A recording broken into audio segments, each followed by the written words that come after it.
All right, people. Welcome back. I'm Dave. This is Save America. Vote Tulsi Gabbard. Bernie Sanders. I'm going to talk Bernie and Tulsi in this video.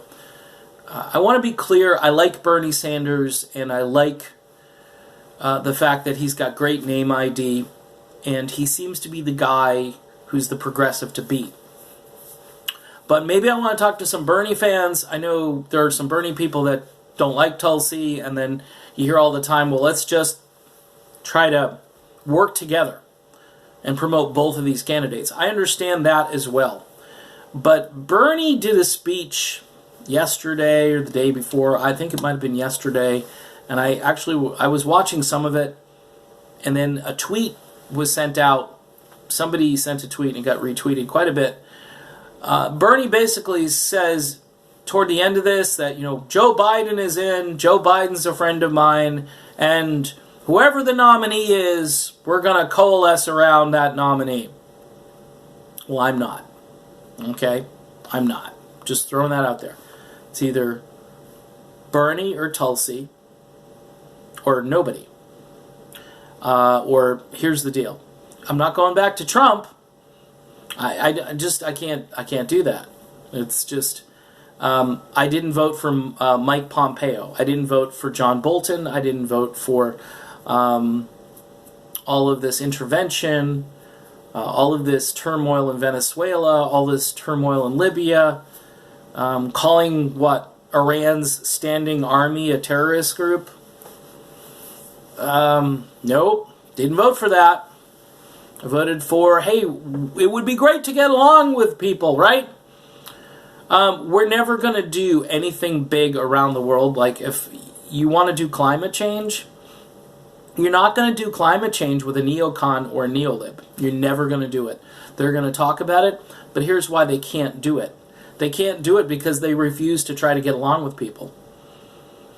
They want war. Joe Biden, same thing. Beto O'Rourke, same thing. You're going to get all of them. So Bernie Sanders, with that little statement, basically says and gives away. And look, I don't care if he's just trying to be polite.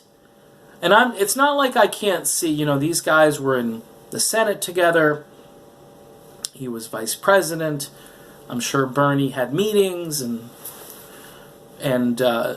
but he's acting like Joe Biden is like him. And whoever wins, it's almost as if Bernie's saying, uh-oh, Joe's in. So now that means I've got to be nice to Joe. I've got to respect Joe Biden. You can be respectful, but without saying what you said. Just telling your movement, the people who are progressive, the people who want real change. And what I realize about, again, like garden variety liberals who take an issue and do all the identity politics and do all the wedge issue stuff to make sure the people who are culturally more on the right hate what they're saying and get angry. And that takes us away from any discussion of real policy. And that's what the fans of Joe Biden will want to happen. Same thing with Beto. Same thing with Mayor Pete Buttigieg. Same with, I don't know, pick your corporate candidate. I mean, there's a few of them. Amy Klobuchar. Hey, she got in the video. Amy, you got in the video. Good work. It's just a very strange situation we find ourselves in, where Bernie is kind of like what do they call that? The standard bearer? And Tulsi should be the standard bearer, but Bernie, here's the thing. In politics, you got to look at this is like, how many times has Biden run for president? This is third or fourth or something? And, okay, so Bernie, this is his second, right? Bernie's got the name ID. Bernie's got the name ID, whereas Tulsi doesn't have the name ID. Bernie fans, you really got to take a hard look at Tulsi. And I know it's really tough because you say to yourself, well, we got to use Bernie as our vehicle to get our message across. But then Bernie is kind of, this to me sends red flags. If he were to win, would he get in office and then say, you know, we've got to really work with Mitch McConnell. He is, you know, the Senate President, Mitch McConnell. He's in charge of the Senate. Really? I mean, if you're going to... See, this is the thing you got to worry about. You can lay down law and say we're not going to vote for X, Y, and Z.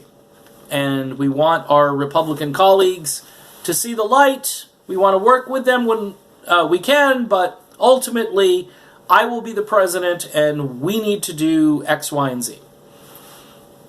That's what presidents do. Plus, they lead by example. They go out there and they say, hey, this is what we need to do, and they bring people along.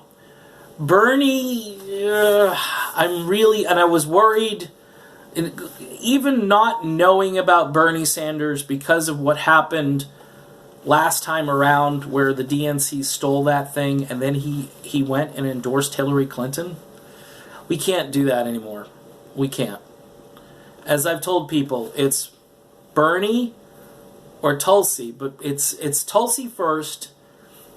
We'll see what Bernie does and how far he gets.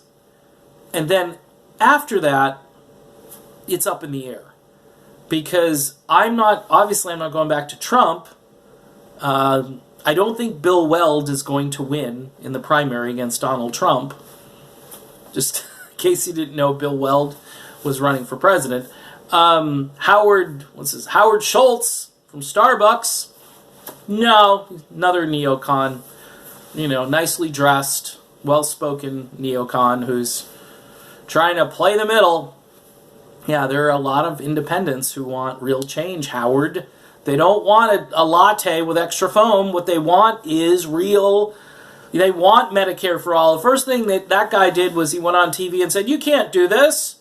You can't give people health insurance. Really?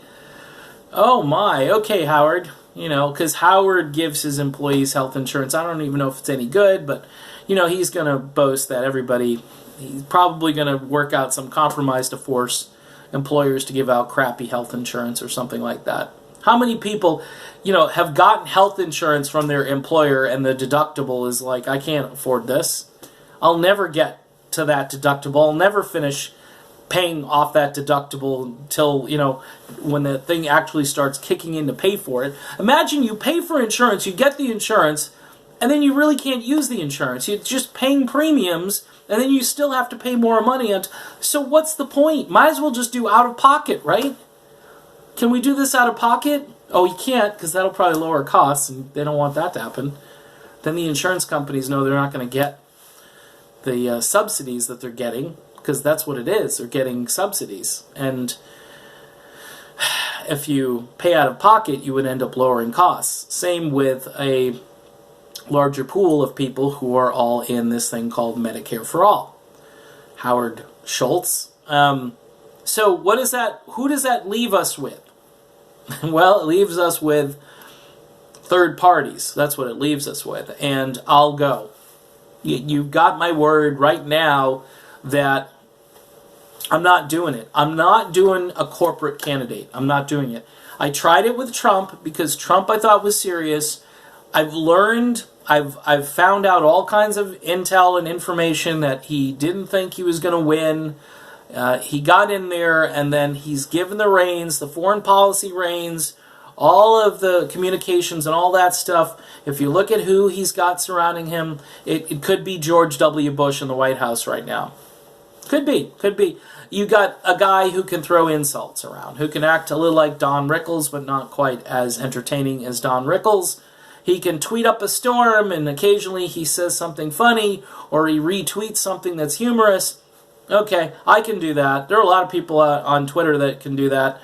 The bottom line, I want a president that's going to get stuff done. That's Tulsi. Tulsi Gabbard, okay? Shouting from the rooftops, Tulsi Gabbard. There's nobody else in this race who even comes close to Tulsi. Tulsi is better on free speech than Bernie. Tulsi has got ideas coming out of her ears, legislation.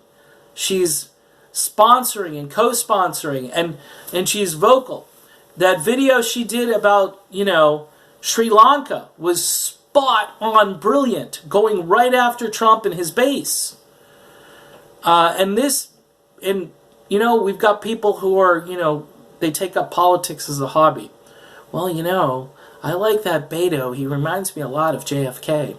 Oh, Pete Buttigieg, it would be so good to have a gay president, and it would break another glass ceiling. And, Pete has some good ideas, even though he has said we shouldn't be locked into ideas until we actually get there. Isn't this like a Nancy Pelosi, we'll find out what's in the bill once we pass it? Isn't that the same thing? It's the same idea. And people are, oh, Mayor Pete, Joe Scarborough, oh, Mayor Pete, he's great. What? We're going to let this happen to us again. Nope, it's not going to happen. I'm personally not going there again. And I think anybody who's progressive or independent or former conservative or even like hardcore conservatives, Donald Trump is not doing, I guess if you like the Supreme Court stuff, maybe, but he's really not even doing that. It's just, look, I'm done with Trump. Trump is at this point, he's a sock puppet for whoever, is pulling the strings. It's President Bolton and Donald Trump as a figurehead, President Pompeo. You pick your cabinet person who's running the show. Depends what day it is. But this video is going out to people who like Bernie, as well as Tulsi, and to say, I'm worried about Bernie. Obviously, I want them to work together, and yeah, they're going to have to combine all their delegates and all this stuff. But is Bernie going to capitulate? That's the big question. Is Bernie Sanders going to capitulate? Bernie, I think, will capitulate. I don't know if Tulsi will. She's the one who's most likely not to capitulate. So there you go. That's my video. See you soon.